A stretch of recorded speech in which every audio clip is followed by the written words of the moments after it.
He intentado imaginarme la escena 1000 veces.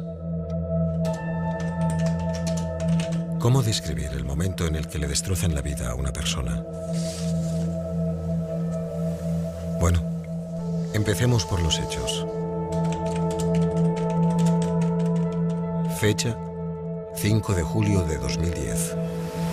Lugar: Montgat, cerca de Barcelona. Nombre de la persona: Óscar Sánchez Fernández.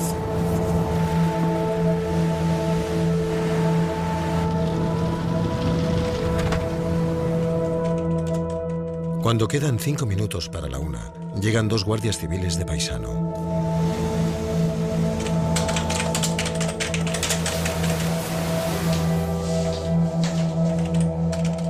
Y vinieron los dos y me preguntaron: ¿es usted Óscar Sánchez Fernández? Digo, sí.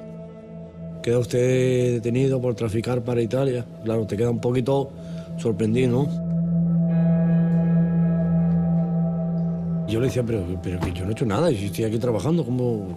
Bueno, usted es Óscar Sánchez Fernández y usted ha traficado para Italia. Y digo, yo está equivocando, yo no he hecho nada. Le acusan de tráfico internacional de drogas, en colaboración con la mafia napolitana. Entonces ya digo, ¿qué pasará, no? ¿Alguna equivocación o algo, claro? Cuando me llevaron a la comisaría aquí en Barcelona, insistieron, y luego ya después de estar un rato interrogándome, me tomaron huellas de todas partes de las manos, me hicieron fotos, me dejaron luego en el calabozo abajo y hasta el otro día. Óscar Sánchez acaba de entrar en un largo túnel. Le ha atrapado una máquina implacable. El lado oscuro de la justicia europea. En ese momento yo ni lo conocía, pero su caso se convertiría en la historia más importante de mi carrera periodística. Más tarde descubrí que su drama solo es la punta del iceberg. Como él, otras personas han sido víctimas de un uso abusivo de la Orden Europea de Detención. Con este mecanismo, que se puso en marcha precipitadamente después de los atentados del 11 de septiembre, Europa ha dado un gran paso adelante en seguridad. Pero los derechos de los ciudadanos han quedado muy atrás.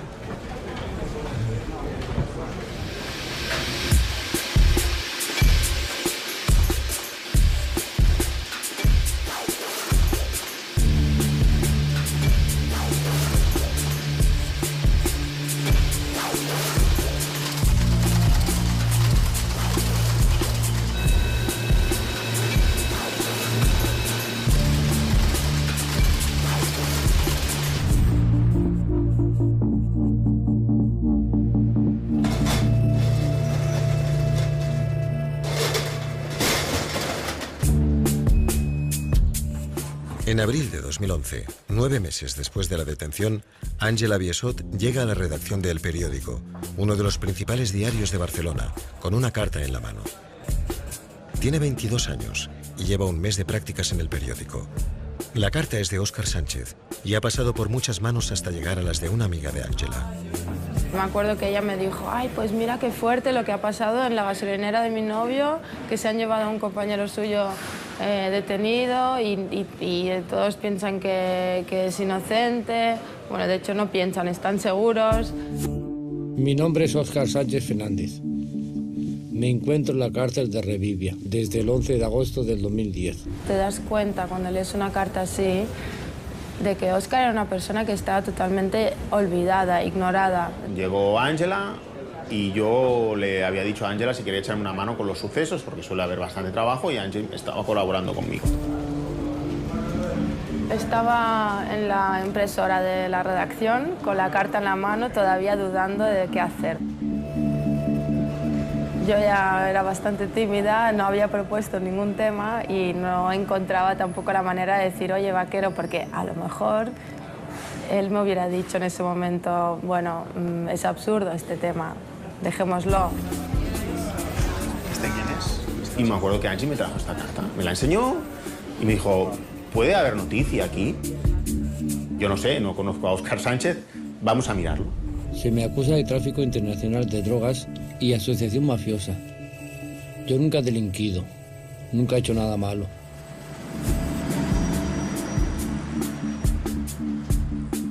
Aquí es cuando entro en juego yo. Me llamo Michele Catanzano Soy colaborador del periódico y soy italiano. Soy físico y casi siempre escribo en las páginas de ciencia. Antonio y Ángela me preguntan qué opino sobre la carta y si puedo preguntar sobre el caso a mis fuentes en Italia. Mientras esperamos respuestas, intentamos averiguar quién es Óscar Sánchez.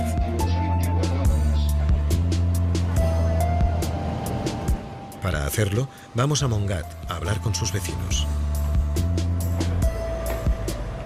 Allí nadie puede creer que sea culpable. No, Óscar no tiene la capacidad para hacer eso. Óscar lo conocemos. No, es imposible.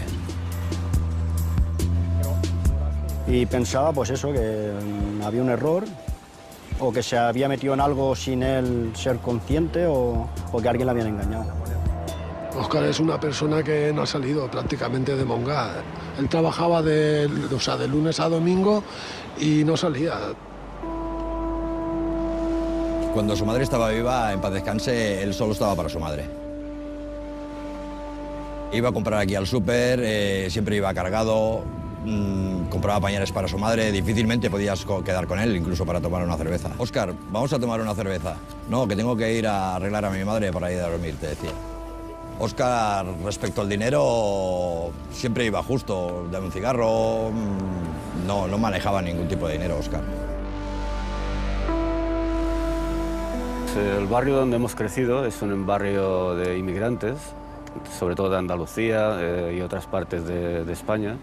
Bueno, la casa es una casa humilde, de autoconstrucción de los años 60, en la que mis padres empezaron a construir, y ahí es donde vive. Es un chaval que, como a tantos otros, nos ha tocado empezar a trabajar con 14 años y es lo que hay. No ha tenido encontronazos, no sabe la maldad que hay en la vida, ¿no? Prácticamente, o sea, te puedo decir que ha ido a todas las bodas de la gente de Montgat, de sus amigos, porque era, o sea, era como llevarte a alguien que sabías que te ibas a morir de risa.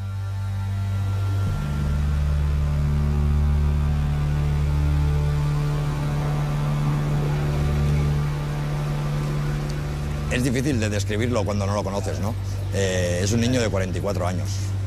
Un niño de 44 años.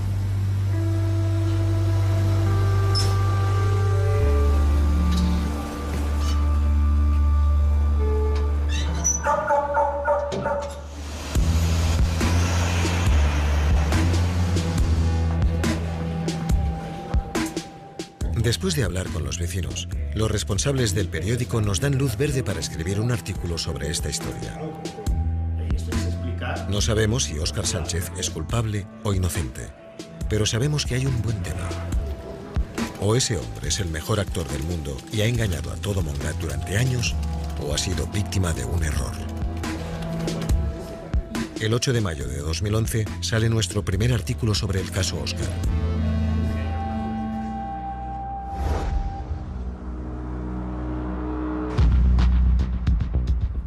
Poco a poco, vamos reconstruyendo el periplo de Óscar Sánchez desde Montgat hasta Italia. Al día siguiente de su detención, en julio de 2010, la Guardia Civil lo traslada a Madrid, a la Audiencia Nacional. Me dejaron el calabozo y al poco tiempo me subieron arriba y el fiscal dice: ¿es usted Óscar Sánchez Fernández? Y digo, sí. Tuve que hacer la firma. A los 2 minutos otra vez al calabozo. Nos metieron en una furgoneta y a Soto del Real, a la cárcel de Soto del Real.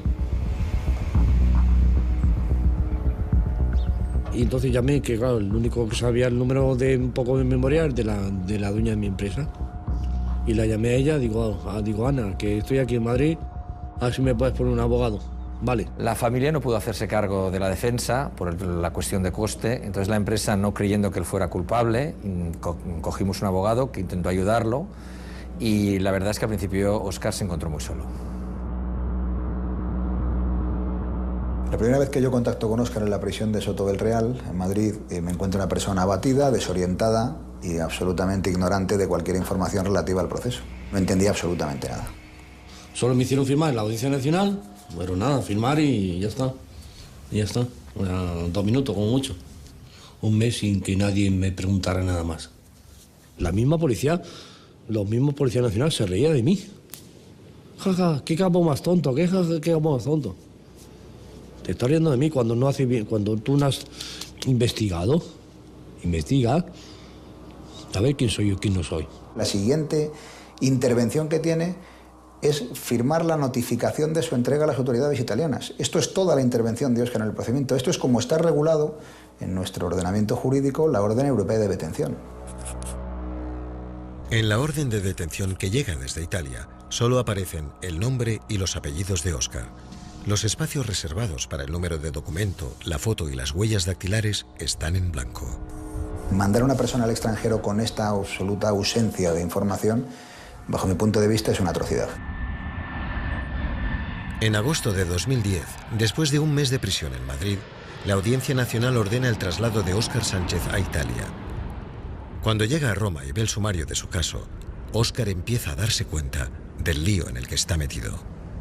Claro, cuando llegas al aeropuerto de Roma, te meten la policía que está allí. Te dan todo eso, una caja así. Te dan papeles con tu nombre escrito. Claro, me quedé, madre, pensé, no, digo, pues esto es más serio de lo que parece, ¿no? A Óscar le dieron todo esto nada más llegar a Italia. En el aeropuerto de Fiumicino, la Interpol fue a su encuentro y lo declaró bajo custodia cautelar. Lo detuvieron y le entregaron estos documentos. Son cerca de 3.500 páginas. Óscar no tiene ni idea de italiano y no entiende nada del sumario, ni de qué se le acusa.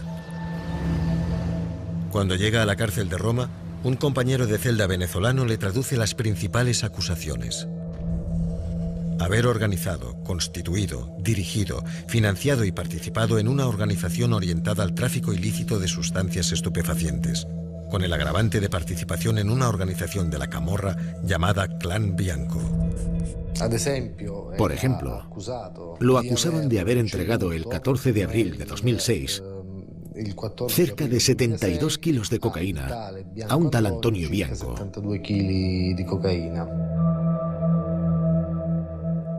Óscar no tiene dinero para pagarse un abogado. En estos casos, la ley permite escoger uno sufragado por el Estado italiano, pero él no conoce ningún abogado en Italia. Además, no es fácil encontrar a alguno dispuesto a trabajar a cambio de los escasos honorarios de la justicia gratuita. Un compañero de celda, acusado de pertenecer a la mafia calabresa, lo pone en contacto con Fabio Salchina, un abogado que vive en Calabria, a 500 kilómetros de Roma. En cuanto vi a Óscar y me reuní con él justo después de haber leído las acusaciones, me quedé muy sorprendido. Me dije, es imposible.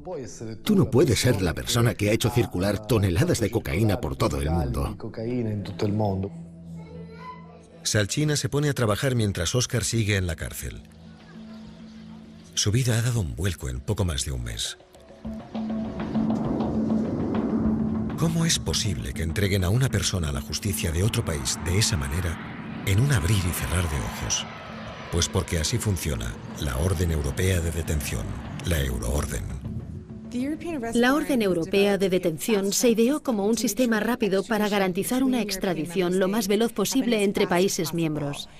Solo se tuvo en cuenta el interés de la acusación. Fair Trials International es una ONG británica que lleva años luchando para reformar la Euroorden. Rebecca Schaffer está en Barcelona para hablar de ello con los estudiantes de la Universidad Pompeu Fabra. Lo que diferencia la Orden Europea de Detención de otros sistemas de extradición es que funciona de juez a juez. No tiene que pasar a través de ningún ministerio, de ningún tipo de autoridad central. Eso significa que tan solo con la palabra de un juez en Italia se puede detener a alguien en España sin más información que la orden de detención. Eso fue exactamente lo que le pasó a Óscar. La confianza mutua entre autoridades judiciales europeas hace que la Euroorden sea muy rápida. Antes, para extraditar a un sospechoso se tardaba de media un año. Con la Euroorden se tarda un mes. Así que es muy rápido. Y en ese plazo es difícil detectar problemas con la Orden Europea de Detención. Y es difícil organizar una defensa. El documento con el que se solicita contiene muy poca información. Una vez se emite una Euroorden contra ti, lo más probable es que te extraditen.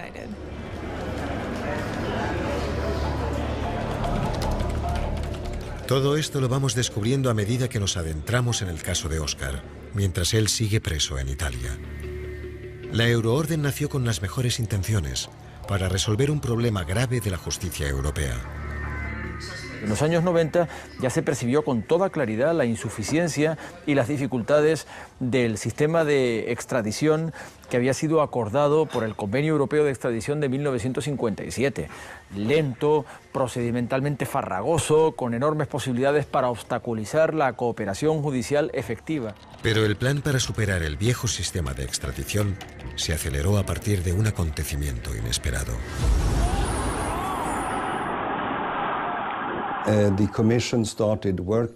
La comisión empezó a trabajar en el proyecto en 1999 y lo puso a debate en septiembre de 2001, justo una semana después de los terribles acontecimientos de Washington y Nueva York, el 11S. Yo estaba al mando de la justicia penal en el Consejo en ese momento y dirigí las negociaciones. Normalmente un instrumento como este se habría negociado durante 3 o 4 años, o incluso más. Pero toda la negociación duró 2 meses y 6 días. Fue lo que se conoce como efecto 11S. En mis 17 años en el Consejo, nunca he visto un dossier que tuviese tanta presión política encima. La Euroorden ha conducido ante el juez a miles de sospechosos de tráfico de drogas, pedofilia, violación o terrorismo. Al menos 12.000 según los datos más recientes, entre ellos Óscar Sánchez. Pero a su vez la Euroorden ha producido un goteo de errores y violaciones de derechos. José Vicente Piera Ripoll, español, enviado a Italia en 2009 acusado de tráfico de drogas, condenado a 15 años, pasa 8 meses en la cárcel, absuelto por haber sido víctima de una suplantación de identidad.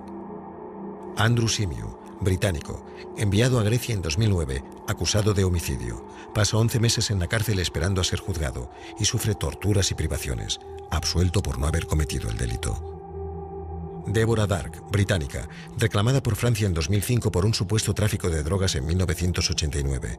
El Reino Unido se niega a entregarla, ya que el delito ha prescrito, pero Francia no retira la Euroorden hasta 2010. Durante 5 años, Deborah no puede salir del Reino Unido sin arriesgarse a ser detenida. Ha habido una serie de casos destacados de injusticias que representan una cantidad mucho mayor y desconocida de casos de violaciones de derechos de las personas. No es cuestión de emitir un dictamen general acerca de los defectos de la Euroorden a partir de una experiencia concreta de error judicial. Si los delincuentes se mueven libremente, si el crimen se mueve libremente, no puede ser que la ley y el derecho arrastren los pies con velocidad de tortuga frente al torpedo que supone la amenaza del delito.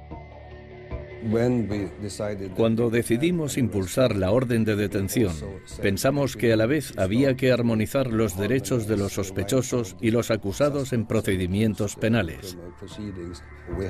Durante muchos años tuvimos sobre la mesa una decisión marco que la Comisión presentó en 2004. Se negoció durante varios años y en 2007, durante la presidencia alemana, nos dimos cuenta de que no podíamos conseguir mucho más. Así que tuvimos que aceptar que habíamos fracasado.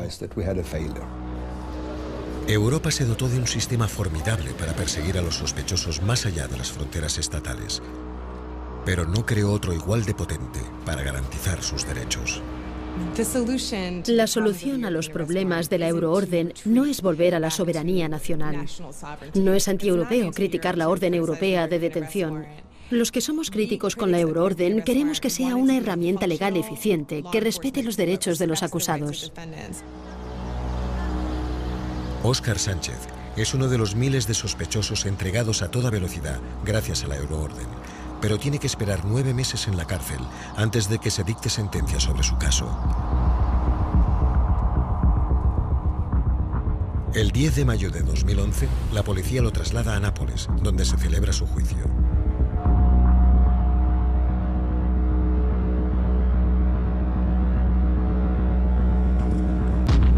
Se encuentra en un juicio como este, donde se juzga a decenas de presos. El abogado Salchina ha pedido un juicio abreviado. En este tipo de procesos solo se tiene en cuenta un número limitado de pruebas, a cambio de un juicio rápido y de una rebaja de la pena en caso de que haya una condena. En Italia se suele considerar una admisión de culpabilidad. La elección del procedimiento abreviado fue la decisión correcta, porque era la única manera de resolver el problema rápidamente, que era nuestro objetivo. Porque lo que queríamos era sacar a Óscar de la cárcel. Salchina quiere demostrar que ha habido una confusión de identidad. La principal prueba contra Óscar son unas conversaciones sobre tráfico de drogas que la policía ha interceptado en un móvil registrado a su nombre. Salchina dice que aquella no es la voz de Óscar. Para demostrarlo, ha pedido un peritaje fonético. Sí, dime. Hola, guachito. En el juicio de mayo, el perito presenta sus resultados. Viene el abogado mío, me dice, la prueba de voz ha salido mal. Mala noticia, me dice, mala noticia. El tribunal de Nápoles condena a Óscar a 14 años de cárcel. Cuando condenaron a Óscar pensamos que se habían vuelto locos. No entiendo nada. Mi reacción es de total incredulidad.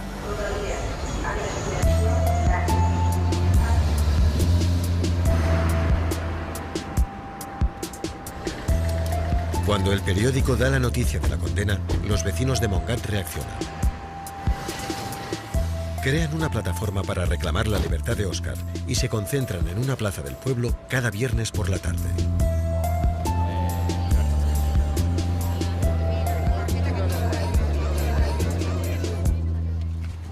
Y bueno, señores, que venga Óscar ya, como me han dicho, si no vamos a coger una pulmonía aquí. El ayuntamiento aprueba una moción en apoyo a Óscar.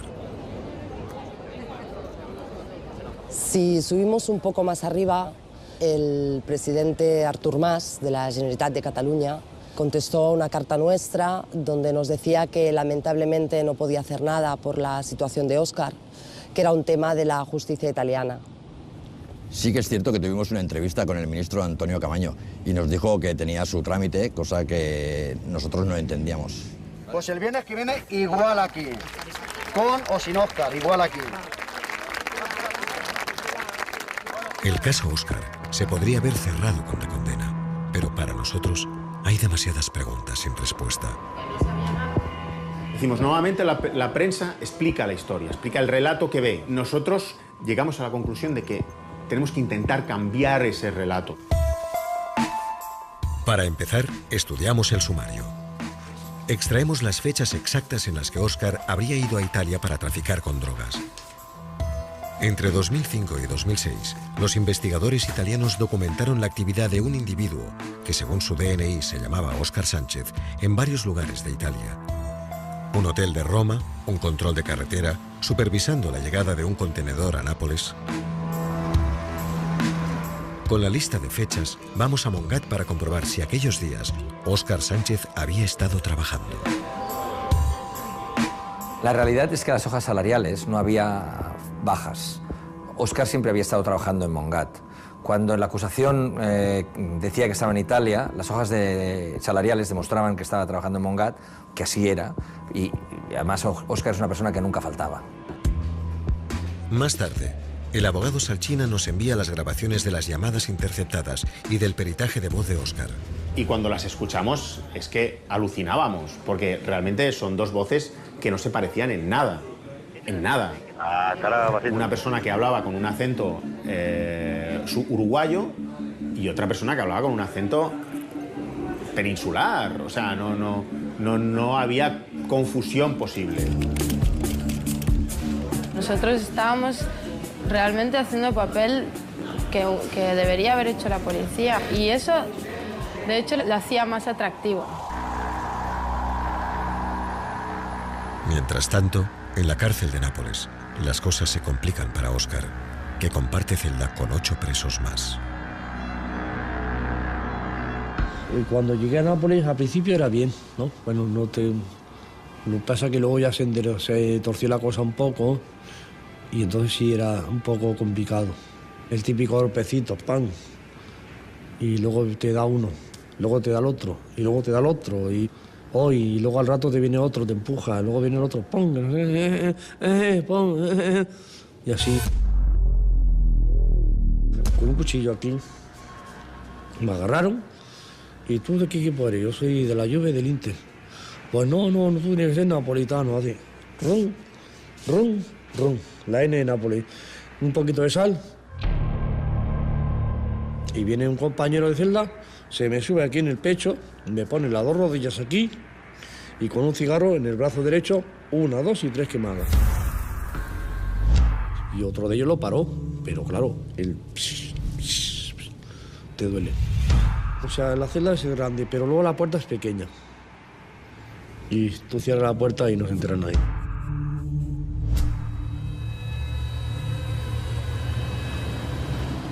Las revelaciones del periódico y las gestiones del Ayuntamiento de Montgat comienzan a surtir efecto.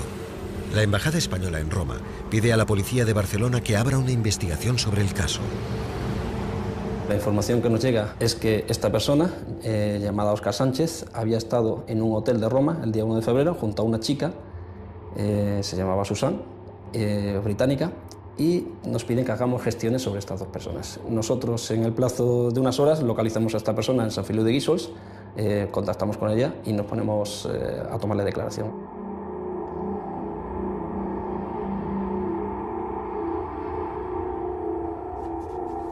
Le presentamos una serie de fotografías y entre las fotografías que incorporamos está también la fotografía de Óscar Sánchez y ella no reconoce a ninguno de los sujetos que había en la fotografía como la persona que le acompaña. Cuando nosotros le preguntamos a la chica sobre quién fue la persona que le acompañó, salva de las primeras reticencias de ella nos dice que fue con un novio suyo, un tal Marcelo. Marcelo lo estuvimos investigando en el año 2009 por su participación como jefe o responsable de una organización que se dedicaba a la distribución de cocaína. La importaban de Sudamérica, la traían a España y de aquí se distribuía a otros países, entre ellos a Italia. Marcelo servía de enlace tanto con los responsables en Sudamérica como los compradores en Italia. El informe de la policía detalla que Marcelo es ciudadano uruguayo y en esos momentos está en la cárcel en Canarias, a la espera de un juicio por otra causa. Los investigadores no dudan de su culpabilidad y el periódico pone en portada que la policía ha identificado al supuesto suplantador de Óscar. ¿Por qué no se ha investigado? ¿Por qué después de que saliera, o sea, que ya gracias al periódico de Cataluña que investigó, a raíz de eso sí, pero ya es tarde. Ya es tarde. Cuando ponemos al abogado Salchina al corriente de las nuevas informaciones, decide apelar la condena. Ahora que sabemos quién es el presunto culpable, el misterio es cómo consiguió suplantar a Óscar. ¿Y cómo pudo ser que el perito identificara la voz de Óscar en las llamadas de los narcotraficantes? Buscamos información sobre ese experto. Se llama Roberto Porto y en otros juicios ya ha presentado peritajes controvertidos. Las dudas sobre sus conclusiones crecen durante los meses siguientes, a medida que 6 peritos más intervienen en el caso y todos exculpan a Óscar. Al perito que hizo el primer dictamen no lo conozco personalmente, pero creo que debería dedicarse a otra cosa.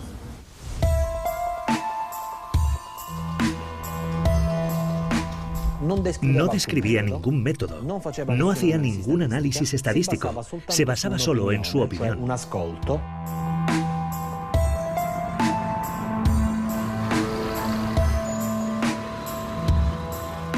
En este caso, si repitiera el análisis, obtendría los mismos resultados. De acuerdo con mis conocimientos y mi conciencia, obtendría los mismos resultados. Desde 1980 he realizado miles de peritajes fonéticos, de chinos, albaneses y españoles.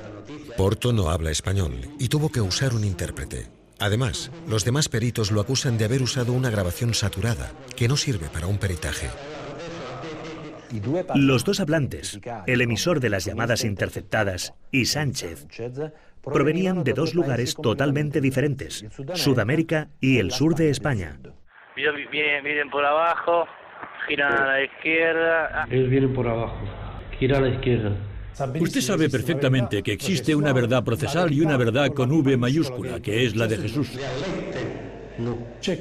Hay una diferencia sustancial entre estas dos verdades, o, si quiere, entre la verdad del juicio y la verdad real. El caso de Porto es el síntoma de un problema más general. La figura del perito lingüista no está regulada, de modo que no hay leyes, no hay normativas que digan exactamente qué requisitos necesita un perito para poder hacer peritajes lingüísticos.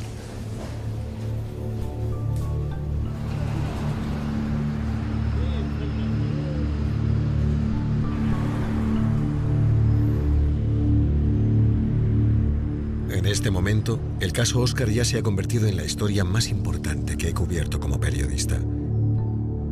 No he podido hablar con él, pero no me puedo quitar de la cabeza las cartas que me envía, donde relata su suplicio.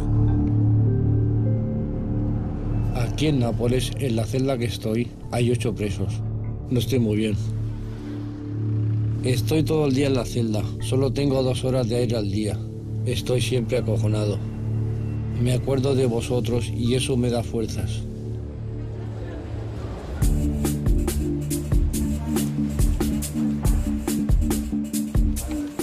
Cuanto más leemos el sumario, más indicios descubrimos de la inocencia de Óscar. Los miembros de la trama se refieren a él justo con el nombre de Marcelo. Además, hay muchas pruebas de que el narcotraficante usaba documentos de identidad falsos.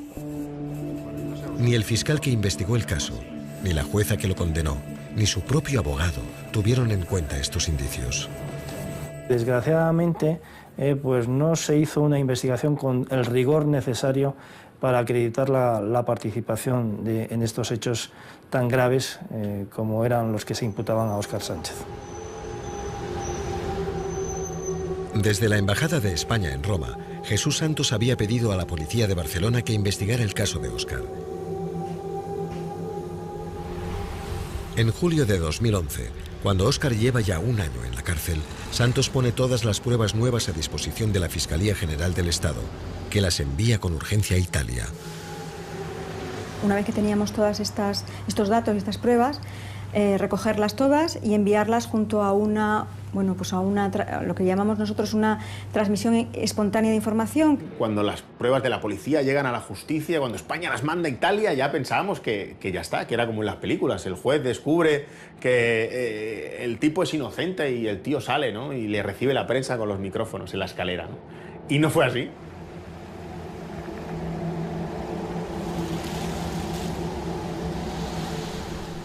Bueno, usted dice que son pruebas. España proporcionó algunos elementos de valoración, pero me parece osado y una huida hacia adelante hablar de pruebas. España proporcionó correctamente elementos significativos de valoración, pero dichos elementos significativos de valoración, que pretendían demostrar la inocencia de Sánchez, tuvieron que someterse a valoración según los ritmos y las fases y los desarrollos del proceso judicial en Italia. La justicia italiana solicita que los testigos interrogados por la policía española repitan sus declaraciones ante el fiscal especial de Cataluña. Pues nos encontramos con un formalismo enervante y con la desesperación de no poder convencer del error que se había cometido con esta persona. Es como si hubiera una especie de capa protectora de blindaje que impidiera que el proyectil de la verdad penetrara. No penetraba, no penetraba. Me sorprende que la confianza mutua, que fue la base de que las autoridades españolas entregaran en cumplimiento de la orden europea de detención y entrega que habían remitido las autoridades italianas, sin entrar a valorar hechos ni pruebas contra determinada persona, ni siquiera su identificación. No funcionará cuando se les estaba indicando después, posteriormente, a las autoridades italianas que había datos que nos permitían pensar que había un error. Este caso es un referente para poner de manifiesto que todavía nos queda mucho camino que andar en la cooperación judicial entre países. Ante las nuevas pruebas, en Nápoles tanto el abogado defensor como el fiscal piden que se revoque la prisión preventiva de Óscar. Sin embargo, la jueza de apelación deniega la libertad provisional.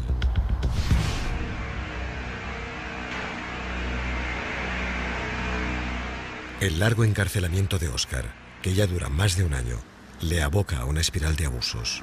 Una vez me bajaron los pantalones y no sé qué, me echaron un spray. Aquí, que aquello rabiaba y me agarraron así y no podía. Y uno en la puerta del baño y yo así. Y yo, que claro, aquí agarrado, pues no podía moverme. Y luego también cuando eso, un palo ese que digo, por aquí, por la parte de atrás. Increíble, increíble. Yo no podía más, ¿sabes? Porque claro, te levantas, que te acuestes, te dan... A ver, golpes. Yo, déjame, hombre, un día que esté tranquilo. No, eran golpes y claro, yo no sabía de qué manera pues salir de ahí, ¿sabes?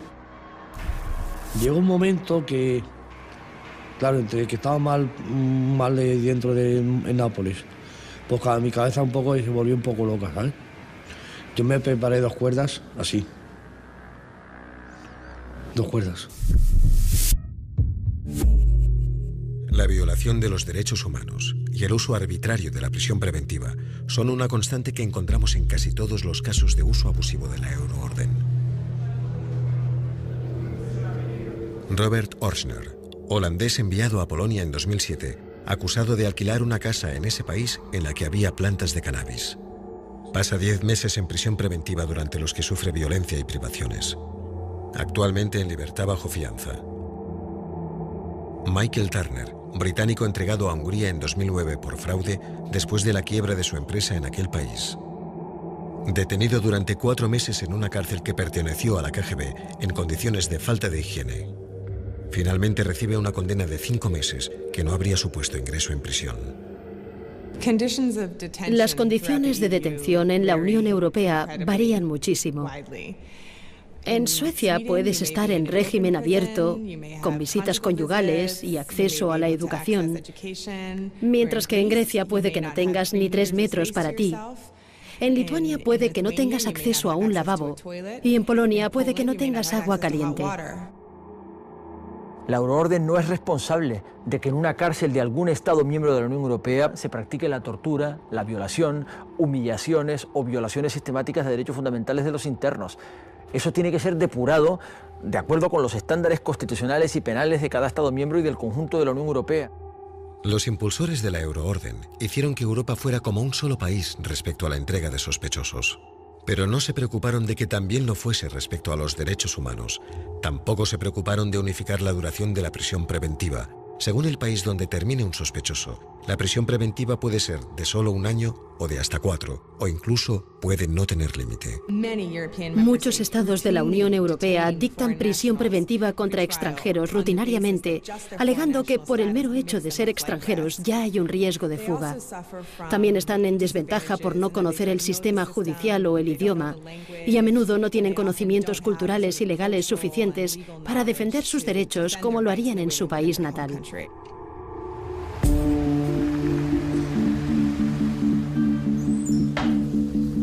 Mientras Óscar pasa por su vía crucis, nosotros intentamos encajar las piezas que hemos ido descubriendo sobre su caso. Primero, él tiene coartada. Segundo, la voz grabada no es la suya. Tercero, hay un sospechoso. Cuarto, en el sumario hay indicios de falsificación de documentos de identidad. Pero todavía nos falta una pieza del puzzle. ¿Cómo usurpó el narco la personalidad de Óscar? En octubre de 2011, 1 año y 3 meses después de la detención, el abogado Salchina me llama. Acaba de salir de un interrogatorio en el que el fiscal ha acribillado a Óscar a preguntas sobre su DNI. dice, bueno, y a ver qué has hecho, qué ha pasado con el carnet. No, es que ¿dónde lo has perdido? Claro, ya te hace un poco en plan policía de esos que te ponen la luz esta aquí en la cara y no, ¿me entiendes? Por fin, Óscar hace una confesión inesperada. Una compañera de trabajo rumana le pidió el DNI para dejárselo a un amigo inmigrante sin papeles. La chica le dio 700 euros y le devolvió el documento al cabo de una semana. Óscar no nos había hablado nunca de eso, en ninguna de las cartas que nos había enviado. Pues, no sé, se creó una pequeña amistad. ¿Entiendes? Es como si tú llevas un tiempo trabajando, pues nos creamos una amistad y tú me dices, oye, mira, me hace falta esto, yo te lo doy. Y no por el dinero, porque al fin y al cabo el dinero es una cosa que no tiene su valor, ¿no? Pero que no me importaba eso, toma.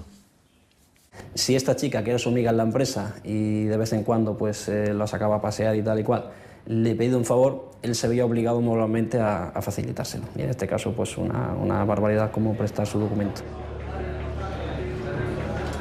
Finalmente entendemos cómo le habían usurpado la identidad a Óscar.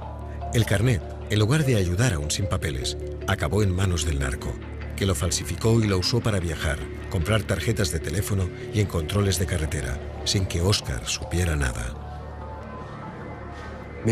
Inmediatamente después de la confesión, me quedé asombrado, sin aliento. Me pregunté, ¿por qué no me había dicho algo tan importante? Yo pensaba que habían hablado con ella, con la chica, algún familiar mío, algún amigo mío, o ella incluso, oye, no, que ha sido culpa mía que yo le pedí, ¿me entiendes? Que dieran, no que yo diera ese paso, sino que lo dieran ellos, que ella misma. Ahí se produce un debate en el periódico, ¿qué hacer? Porque nosotros teníamos construido el relato perfecto. Óscar era la víctima perfecta de esta historia. Pero aparece una información que demuestra que Óscar no es tan inocente como nosotros creíamos.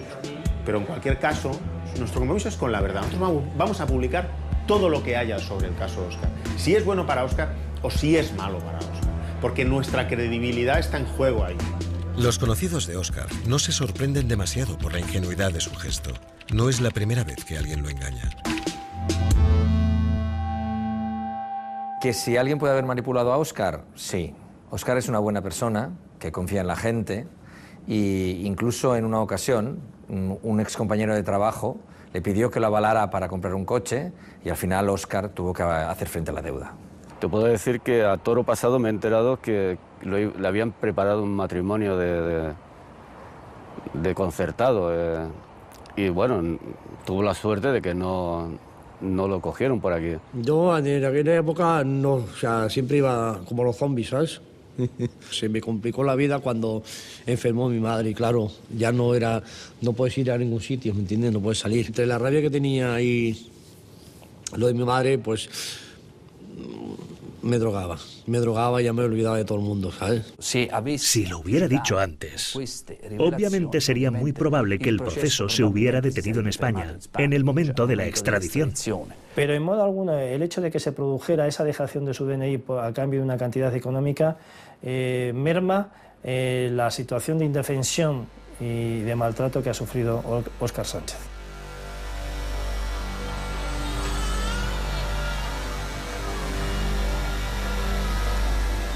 La confesión de Óscar es la clave que faltaba para entender su caso. Ha cometido un error, pero está claro que no es ni un narco ni un mafioso. 2 meses después, el 7 de diciembre de 2011, poco antes de Navidad, se convoca el juicio de apelación.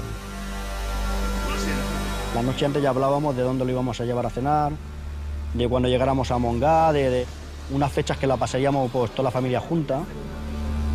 De las pruebas que han presentado, pues esperaba ya alguna noticia buena. Antonio Vaquero y yo vamos a Nápoles con los familiares de Óscar, convencidos de que finalmente, después de 1 año y 5 meses en la cárcel, lo absolverán.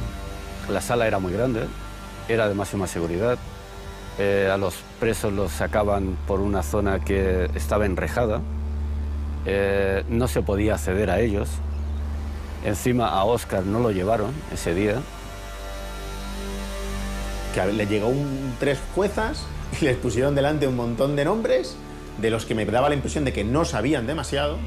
Iban pasando Y todo era procedimiento, se aplaza, condenado, era como una especie de máquina de salchichas.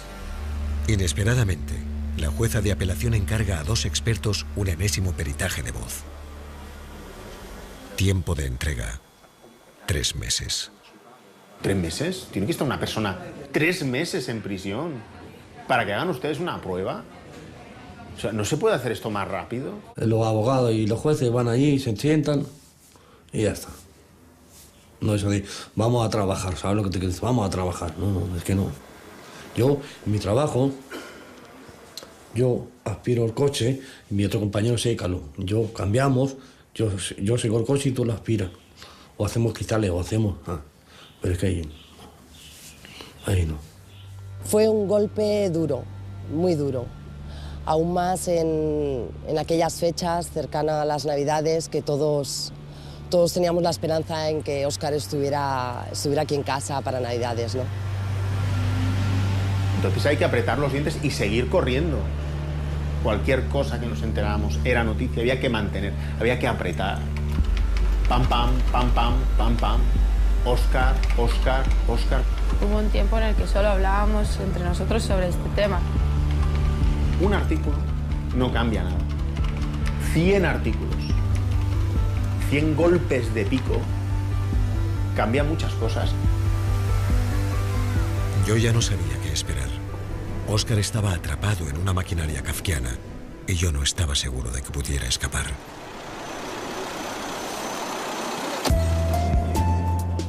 Finalmente, el 21 de marzo de 2012, se convoca la vista para presentar los resultados del peritaje.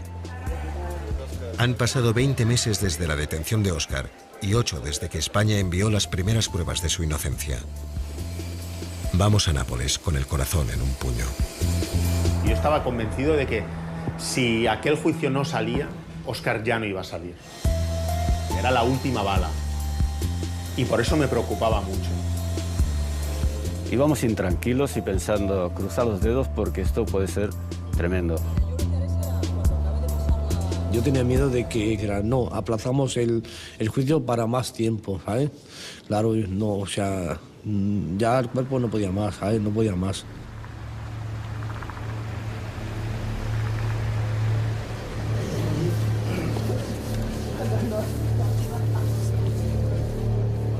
El día de la vista, Antonio y yo entramos al Palacio de Justicia y nos comunicamos con el exterior mediante las redes sociales. Ángela cubre el ambiente en Montgat. Llevábamos ya 5 horas en la sala y de pronto llega Óscar. Hacen entrar a Óscar, le meten en ese cubículo enrejado y la jueza empieza a investigar su caso. Es la primera vez que vemos a Óscar, la persona alrededor de la cual ha girado nuestra vida durante un año.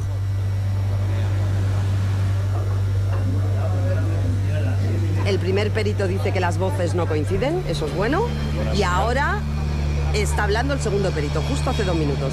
El segundo perito dice que las voces tampoco coinciden. Hace 1 hora sabemos que la jueza ha desalojado a todo el mundo que estaba en la sala esperando que llegara un último abogado. Después de haberse retirado a deliberar, el tribunal regresa a la sala. La jueza, como quien firma un trámite y dice, usted dice, me acuerdo que fue algo así, usted dice que no es él. Y el perito, no coincide la voz, no es él. Pues, excarceración. ¡La acaban de decir que es inocente! Es como un subidón tremendo decir, ya está, ahora sí está fuera. ¡Que ya está! Montgat estalló. Por un amigo que acaba de salir de la cárcel, que era inocente. Bueno. Cuando ya me dijeron que me iba a mi casa, no me lo creía, de verdad, créeme, no me lo creía. Yo nunca había salvado la vida a alguien. Y yo creo que a Óscar le hemos salvado la vida. Estoy en una nube, tío, de verdad. Finalmente se había hecho justicia. Nos retuvieron hasta última hora, no sé si estuvimos más de 5 horas en la puerta esperando a que saliera. Pero bueno, allí aguantemos, se nos hizo de noche allí, hasta que ya se abrió la puerta y salió el Óscar y ya, bueno.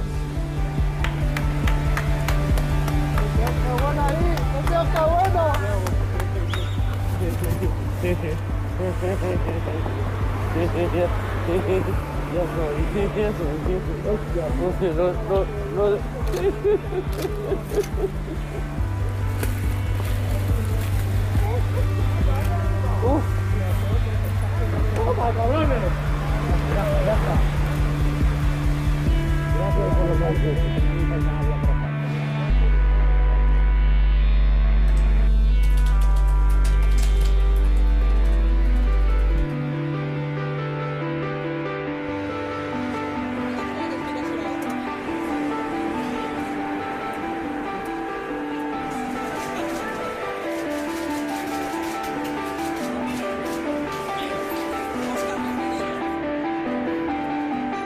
A su llegada a Barcelona, tras 20 meses en prisión, lo esperan sus amigos, la delegada del gobierno y la prensa.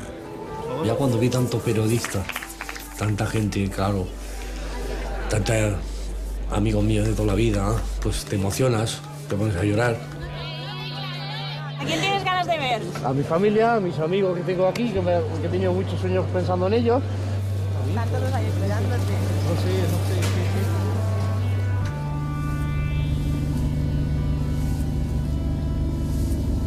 ¿Te estás poniendo nervioso, Óscar? No, ya estoy tranquilo, ya estoy en mi casa. Ya no. Luego vienes a tu pueblo y está toda la gente, pues joder. Esperaba algo, pero no, o sea, yo creo que no hay palabras, no hay palabras. Me alegro de verte, padre, ¿te acuerdas de mí? Me alegro mucho de verte.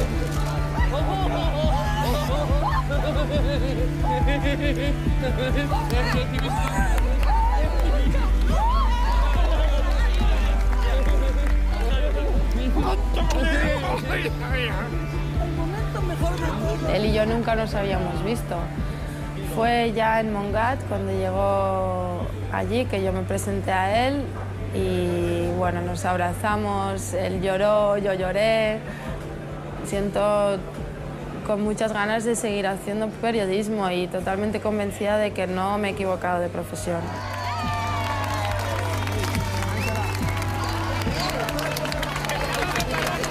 Tú da la gracia y no te pongas nervioso. Ya lo veo. Estoy cansado, sí. Estás cansado. ¡Llores por mí, Óscar! ¿Que yo qué?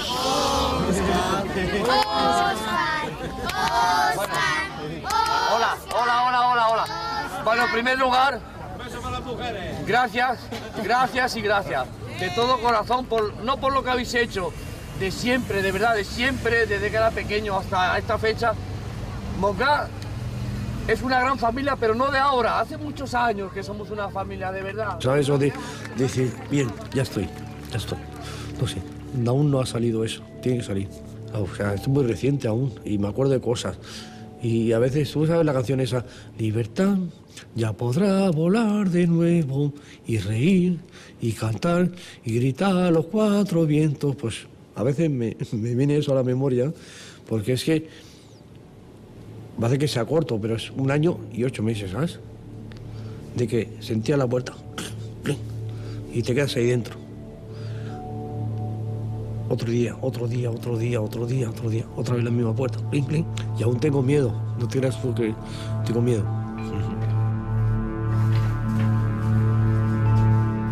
Óscar es libre. El periodismo de investigación, pese a la crisis de la profesión, todavía puede cambiar las cosas. Pero me queda una duda. ¿Cuántos casos hay como el de Óscar Sánchez? ¿Cuántas personas están viviendo la misma historia sin nadie que la cuente?